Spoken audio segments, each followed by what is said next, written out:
Oke, ya alhamdulillah kita bisa ketemu walaupun lewat daring, kemudian kita diberi kesehatan selalu oleh Allah Subhanahu wa taala. Amin ya rabbal alamin. Ini sambil kita menunggu Pak Kepala PMD akan bergabung di Inspektorat, saya mulai saja sebagai penyampaian yang pertama ini. Jadi begini ya para hadirin semua, nanti narasumbernya itu selain saya juga ada Pak Kepala PMD, kemudian ada Kasih Datun di Kejaksaan Negeri Mataram, kemudian ada juga dari timnya Irban 1. Jadi ada 3 ya. Ada 3 narasumber ya. Ada 3 narasumber. Nanti secara bergiliran tolong disimak, kemudian mungkin ada hal-hal yang perlu ditanyakan nanti bisa disampaikan. Jadi kegiatan kita ini adalah kegiatan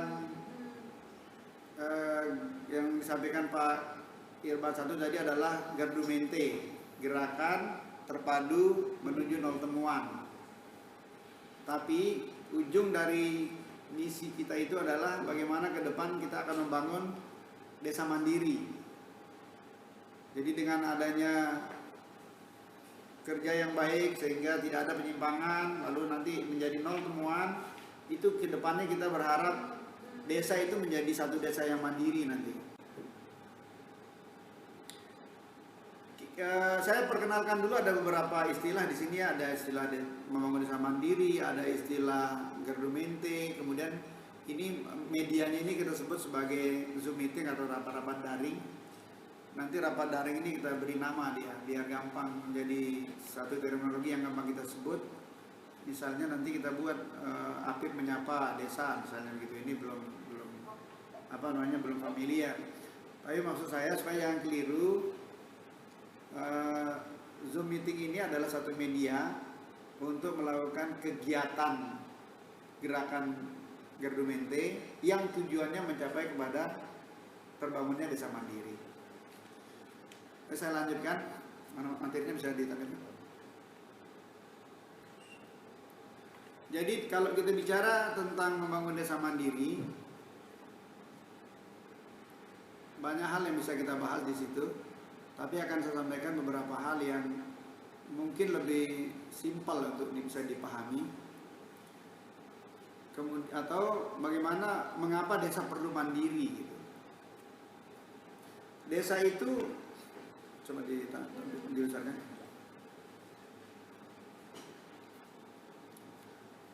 Kalau kita perhatikan bagaimana kondisi desa kita sekarang dibandingkan dengan zaman dulu misalnya. Zaman dulu desa itu hanya ada pemerintahan saja, tidak ada anggarannya kalau desa zaman dulu itu. Tapi bisa dia berjalan, kemudian melayani masyarakat. Nah, perkembangan desa sekarang, di mana desa diberikan suplai anggaran yang sangat luar biasa oleh pemerintah pusat melalui pemerintah kabupaten, pemerintah daerah, sehingga kemudian desa itu bisa membangun dirinya, bisa menyiapkan aparaturnya, bisa menyiapkan pembangunan di daerah, di desanya. Ini tentu tidak selama-lamanya desa itu kemudian segala pembiayaannya itu diatur oleh pusat atau daerah, pemerintah daerah. Maka sebenarnya ke depan itu tujuannya karena ini sebagai bentuk stimulan aja sebenarnya. Ke depan harapannya desa itu bisa mandiri. Desa itu kebetulan ke depan harus belajar bagaimana dia bisa hidup mandiri, dia bisa memperoleh pendapatan sendiri, dia bisa menggaji pegawainya sendiri, dia bisa membangun sendiri. Itu nanti inti pokok yang akan kita bahas, sehingga bagaimana nanti desa itu akan terbangun secara mandiri. Lanjut. Sebelum jauh kita bicara tentang apa komponen-komponen penting dalam membangun desa mandiri, kita lihat dulu beberapa ketentuan yang terkait dengan keberadaan desa ya. Bahwa desa itu diatur di Undang-Undang Nomor 6 2015 tentang desa. Kemudian itu peraturan pelaksananya di PP 43/2014 yang sudah berubah menjadi PP 47/2015. Kemudian turunannya adalah Permendagri nomor 83 tahun 2015 yang kemudian berubah menjadi Permendagri tahun 67 tahun 2017. Jelas ya suaranya sampai sana ya, sampai desa ya? Recording in progress. Halo? Suaranya jelas ya?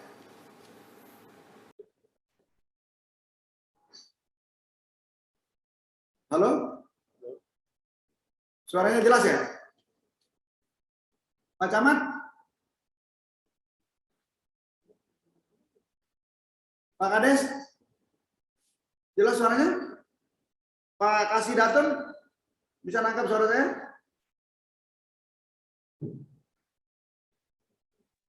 Jelas Pak, jelas. Oh, siap. Ya kita lanjutkan. Saya selalu mengulang-ulang materi ini karena ini kita sekali materi ini untuk 10 titik kecamatan, untuk desa di 10 titik kecamatan. Karena ini penting untuk diketahui agar kawan-kawan di desa itu mempelajari ketentuan ini supaya ini menjadi satu guidance yang penting buat kita. Bahwa ada beberapa hal itu di putusan MK itu ternyata ada di Undang-Undang 6 2014 itu ada yang sudah tidak, yang sudah dibatalkan oleh putusan MK, itu pasal 33, pasal 50 karena dinyatakan bertentangan dengan UUD 45. Kenapa ini saya tampilkan supaya kita lebih berbenah melihat pasal-pasal tersebut itu masih diberlakukan di Permendagri, di PP maupun di Permendagri.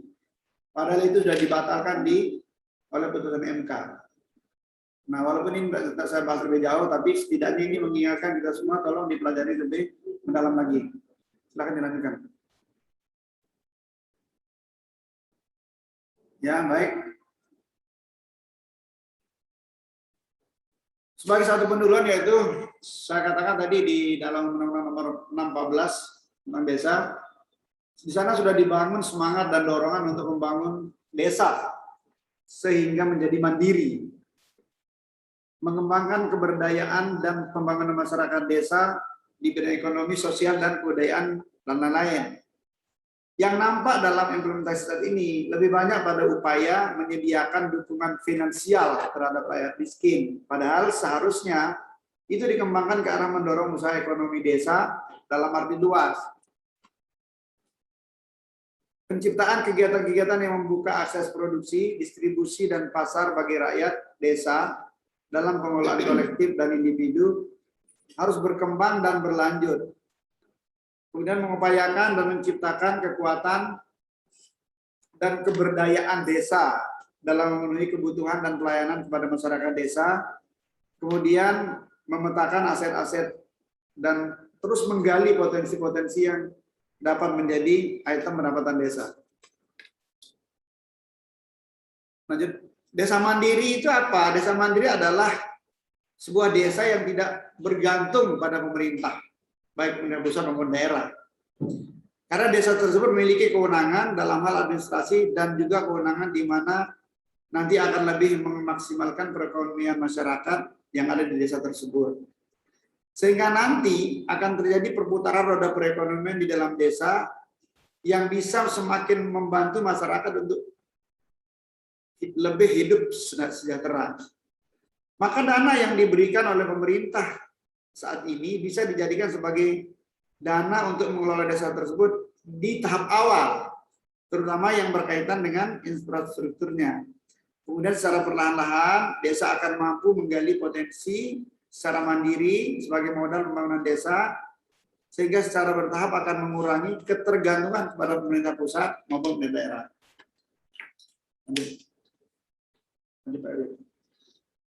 Sekarang kita lihat lebih konkret lagi, apa konsep-konsep dasar ketika kita ingin membangun desa mandiri. Maka yang pertama adalah spirit. Ini maksudnya semua yang kita lakukan harusnya berawal dari semangat dan niat. Meskipun di benak kita memiliki banyak ide dan program, namun ketika tidak ada suatu spirit atau niat, maka semuanya akan sia-sia. Oleh karena itu, dalam membangun sebuah desa, agar bisa menjadi desa mandiri dibutuhkan niat dan juga tekad yang kuat.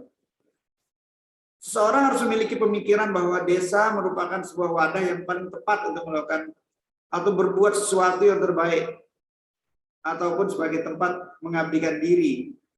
Dengan begitu, kita akan benar-benar memiliki tekad yang berasal dari hati untuk menjadikan desa yang kita cintai menjadi sebuah desa mandiri. Jadi yang pertama tadi kita harus punya spirit ya. Jadi tanpa spirit, tanpa semangat, ya mungkin kita akan kehilangan hasrat gitu. Tidak ada yang mendorong kita untuk melakukan apa. Kemudian yang kedua adalah kemampuan profesional. Ini maksudnya ketika desa tersebut memutuskan untuk menjadi satu desa mandiri, maka elemen dasar yang dibutuhkan adalah menjadikan warganya masyarakat yang profesional atau paling tidak memiliki pikiran positif. Jadi kalau kita bicara profesional mungkin terlalu tinggi kalimatnya. Paling tidak kita bangun di desa itu pola-pola pikir masyarakat yang positif. Jadi tidak hanya mereka bisa saling demo atau saling mencari kelemahan, tapi kita bangun sama-sama bagaimana berpikir positif tentang desa. Memang ini tidak gampang, tapi ini perlahan. Langkah ini harus dimulai dari kepala desa maupun perangkat desa itu sendiri, karena unsur ini yang memiliki peran penting untuk membantu terlaksananya impian tersebut. Dari itu, ketika hendak memimpin dan mengangkat kepala desa ataupun juga perangkat desa, maka yang harus dilakukan adalah benar-benar memilih seseorang yang memang kemampuannya sesuai dengan jabatan yang diemban. Nah, ini kaitannya dengan pemilihan kepala desa maupun aparat desa. Ini penting Bapak Ibu. Bagaimana seseorang pemimpin atau aparat di desa itu bisa memulai hal itu. Bagaimana dia menyisipkan pikiran positif kepada masyarakatnya, bagaimana dia membangun suatu niat atau spirit yang saya sampaikan di awal tadi. Khususnya kepala desa harus benar-benar dipilih berdasarkan pengalaman dan rekam jejaknya. Jangan sampai salah memilih kepala desa. Karena dia merupakan poros dalam memimpin dan yang akan menentukan arah desa tersebut mau kemana akan dibawa. Lanjut. Kemudian kita memerlukan suatu bentuk teamwork ya. Teamwork ini jangan dijadikan muluk-muluk. Teamwork maksudnya adalah kerjasama di antara elemen di desa, karena hal ini merupakan salah satu faktor penting dalam membangun desa mandiri yang perlu dimiliki oleh semua elemen masyarakat. Jangan sampai ada yang merasa bahwa seorang harus lebih dominan dibandingkan orang lain. Kerjasama tim inilah yang nanti akan membantu dalam menciptakan sebuah desa mandiri yang bahkan menjadi contoh dari desa lainnya. Teamwork yang dilakukan adalah kerjasama antara perangkat desa dengan masyarakat maupun antara perangkat desa itu sendiri. Masing-masing harus memahami bahwa kerjasama merupakan kunci penting untuk meraih apa yang dicita-citakan atau untuk hal ini menciptakan sebuah desa mandiri. Selain itu, masing-masing pihak juga harus saling bertukar pikiran dan menghargai pendapat yang lain. Semua pihak harus peka terhadap ide, saran, masukan, baik dari perangkat desa ke masyarakat maupun dari masyarakat ke perangkat desa. Teamwork ini maksudnya kepala desa atau perangkat desa itu harus bisa menerima potensi yang ada, pemikiran yang ada, ide yang ada di masyarakat itu. Jadi itu menjadi satu kesatuan kekuatan untuk membangun desa. Jadi tampung saja apa ide-ide yang ada di masyarakat itu, kemudian menjadi satu kekuatan untuk membangun desa mandiri. Ini merupakan manajemen manajerial, kemampuan manajerial dari kepala desa. Jadi tidak kemudian satu kelompok masyarakat dianggap sebagai lawan misalnya, kemudian masyarakat lain sebagai kawan. Tapi kemampuan manajerial melihat itu menjadi satu kekuatan yang utuh, jadi satu teamwork yang saling melengkapi. Kemudian analisa kemampuan dan potensi. Tidak kalah penting juga menjadi faktor lainnya dalam membangun desa adalah berkaitan dengan mengetahui apa saja kekurangan atau hambatan yang dialami di dalam proses membangun desa mandiri. Dari sini nanti ditemukan sebuah terobosan atau solusi bersama sehingga permasalahan yang ada di desa bisa diatasi. Agenda analisis ini sebaiknya dilakukan secara musyawarah yang ditetapkan pada tahap waktu tertentu untuk memperoleh gambaran terkait kemampuan dan potensi desa sehingga bahan atau model yang diperlukan dalam membangun sebagai bahan atau modal yang diperlukan dalam membangun desa. Lanjut Pak, diklik aja terus.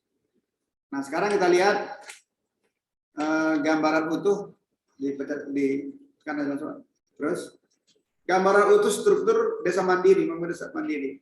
Apa sebenarnya yang paling urgen, yang paling utama harus ada sebagai struktur membangun desa mandiri? Terus Pak, itu ada 5.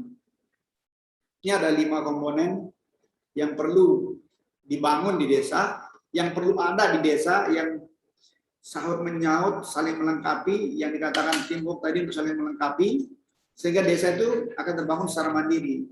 Pertama adalah, nah nanti ini saya nggak sampaikan di season ini adalah poin-poinnya saja, kemudian nanti di pertemuan berikutnya ini akan saya jabarkan satu persatu.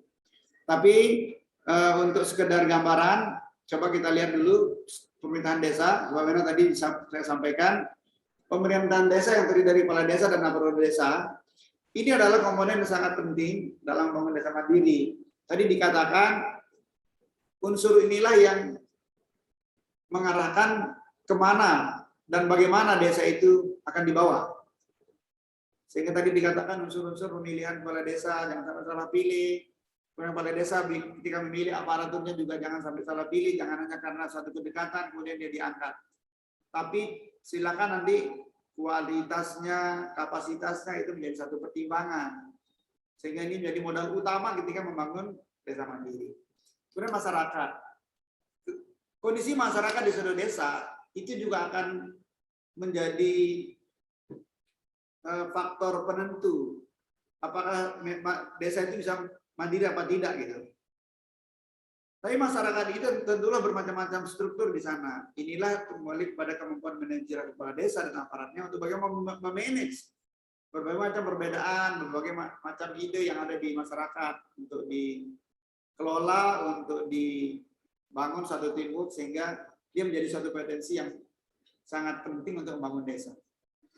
Kemudian adalah keberadaan BUMDes, BUMDes, Badan Usaha Milik Desa.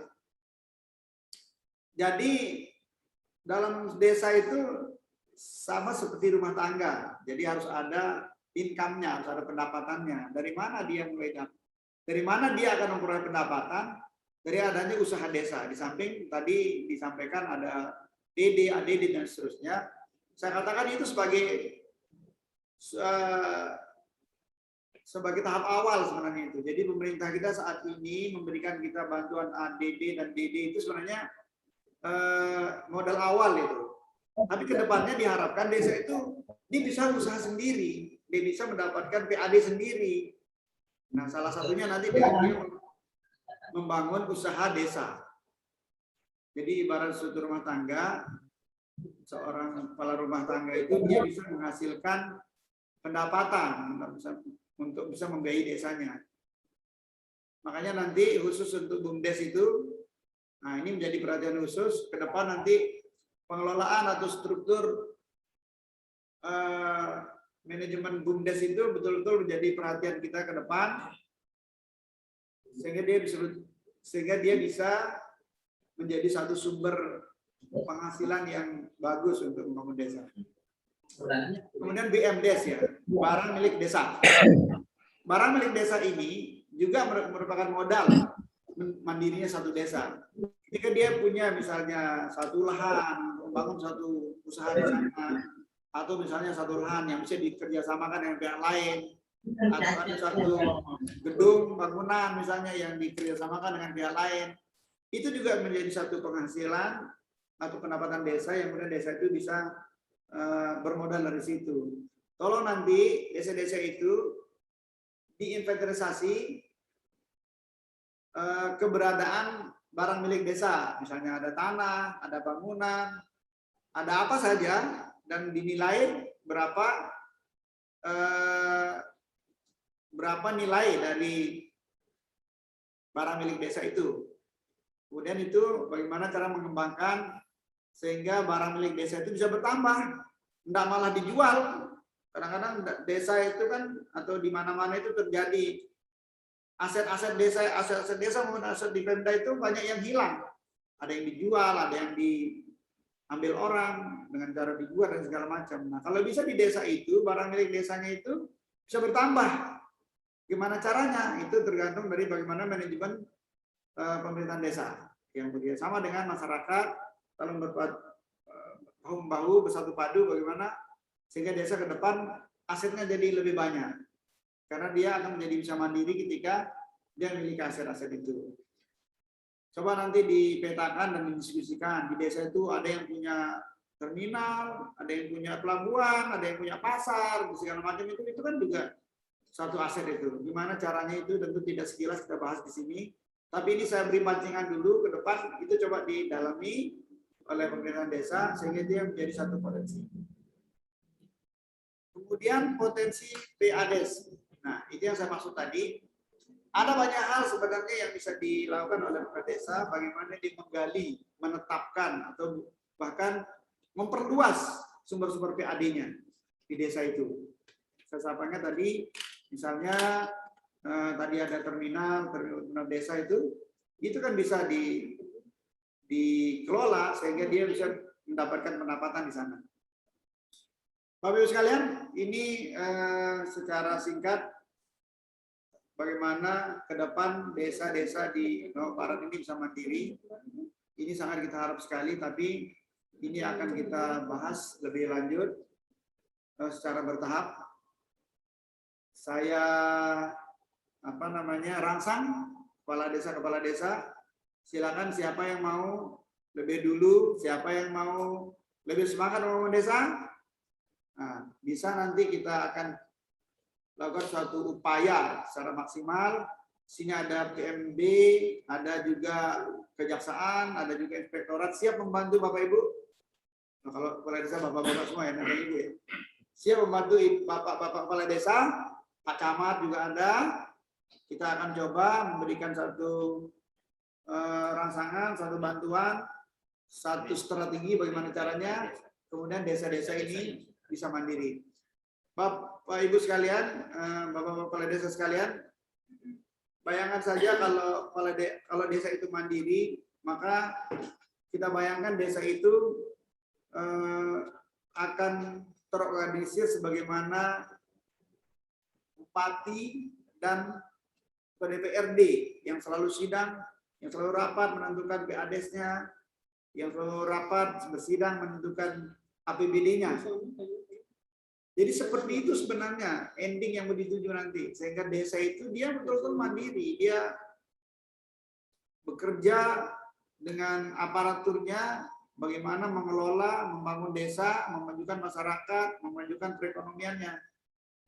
Bukan tidak mungkin, seperti yang saya sampaikan tadi, ke depan itu kepala desa itu seperti bupati, dia mengelola APBD, PBDes, dan dia bersidang dengan